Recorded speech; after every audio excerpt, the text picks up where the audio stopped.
कैलाश पर्वत की बर्फीली चोटियों के बीच हवाएं पत्थरों से टकराकर मंत्रों का उच्चारण करती हैं। यहां समय का प्रवाह थम जाता है। एक ओर शिव अपनी समाधि में स्थिर हैं, उनकी आंखें बंद हैं और उनकी श्वास की गति ही ब्रह्मांड के स्पंदन को नियंत्रित करती है। दूसरी ओर पार्वती है, जो सरोवर के जल को स्पर्श करती हैं और अपनी ऊर्जा से शून्य में प्राणों का संचार करती हैं। शिव का मौन ध्यान और पार्वती की सक्रिय ममता, दो विपरीत ध्रुव मिलकर इस संसार का संतुलन बनाए रखते हैं। यहां न कोई शोर है, न कोई हलचल, केवल एक निरंतर चलने वाला चक्र है। शिव की स्थिरता ने ब्रह्मांड को थाम रखा है, जबकि पार्वती की शक्ति ने उस रिक्तता को जीवन से भर दिया है। यह कैलाश की वह भूमि है जहां हर कण में एक दिव्य शक्ति का वास है। यहां की शांति केवल अभाव नहीं, बल्कि एक गहरी एकाग्रता है। शिव और पार्वती का यह मिलन ही सृष्टि का आधार है। एक दिन पार्वती सरोवर की ओर बढ़ी। उन्होंने अपने शरीर के लेप को धीरे धीरे हाथों से हटाया। उस मिट्टी और चंदन के लेप को उन्होंने एक आकार देना शुरू किया। उंगलियों की गति से एक बालक की आकृति उभरने लगी। उन्होंने उस मिट्टी के पुतले में अपनी शक्ति का अंश फूंका। बालक की आंखें खुली, उसने अपने हाथ पैर हिलाए और पार्वती के सामने खड़ा हो गया। पार्वती ने बालक की ओर देखा और अपना हाथ उठाकर इशारा किया। उन्होंने कहा, मैं स्नान के लिए जा रही हूं, तुम इस द्वार पर पहरा दो। किसी को भी भीतर आने की अनुमति नहीं देनी है। बालक ने सिर झुकाकर आदेश स्वीकार किया। उसने द्वार के सामने अपनी जगह ली। उसकी मुद्रा स्थिर थी और दृष्टि द्वार के बाहर जमी थी। वह पूरी तरह से सतर्क था। पार्वती सरोवर की ओर बह गई। बालक वहीं खड़ा रहा। उसने अपने पैरों को जमीन में मजबूती से जमाया। वह किसी भी हलचल के प्रति सचेत था। कैलाश की शांति के बीच उस बालक की उपस्थिति ने एक नई स्थिति को जन्म दिया। कैलाश के मार्ग पर पैरों की भारी आहट गूंजी।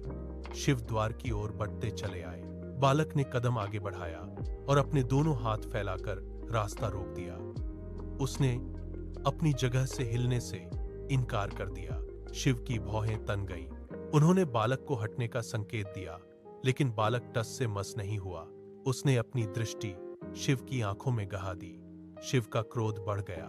उन्होंने अपनी कमर से त्रिशूल निकाला। धातु की चमक हवा में कौंधी। एक झटके में त्रिशूल नीचे की ओर चला। बालक का धज और सिर अलग हो गए। वह मिट्टी का पुतला फिर से निर्जीव होकर जमीन पर गिर पड़ा। धूल उही और सन्नाटा छा गया। सरोवर के भीतर से पार्वती ने यह शोर सुना। वह दौड़ती हुई बाहर आई। उन्होंने जमीन पर पड़े बालक के शरीर को देखा। उनके हाथ कांपने लगे।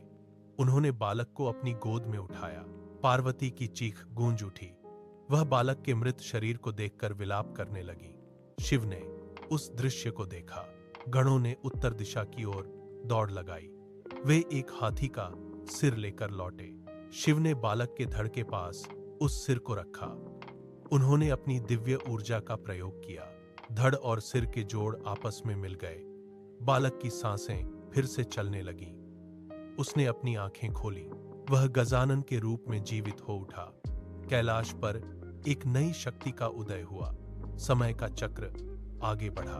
देवताओं पर तारकासुर का संकट गहरा गया। शिव के तेज से कार्तिकेय का जन्म हुआ। उन्होंने देवताओं की सेना का नेतृत्व संभाला। कार्तिकेय युद्ध के मैदान में उतरे। उनके हाथ में अस्त्र था। दोनों के बीच भीषण संघर्ष हुआ। धूल और धुएं के बीच तलवारें टकराई। कार्तिकेय ने अपनी पूरी ताकत से प्रहार किया। तारकासुर का अंत हुआ। राक्षस की सेना बिखर गई। देवताओं ने राहत की सांस ली। बुराई का वह अध्याय समाप्त हो गया। गणेश का वाहन चूहा है। यह हमें सिखाता है कि सूक्ष्म बुद्धि से बड़ी बाधाओं को पार किया जा सकता है। कार्तिकेय का वाहन मोर है, जो विजय और साहस का प्रतीक है। शिव परिवार का यह स्वरूप हमें जीवन का संतुलन सिखाता है। संयम, शक्ति, बुद्धि और साहस का मेल ही सफलता का मार्ग है। कैलाश की वह शांति आज भी हमें संदेश देती है कि प्रेम और समझदारी से हर समस्या का समाधान संभव है।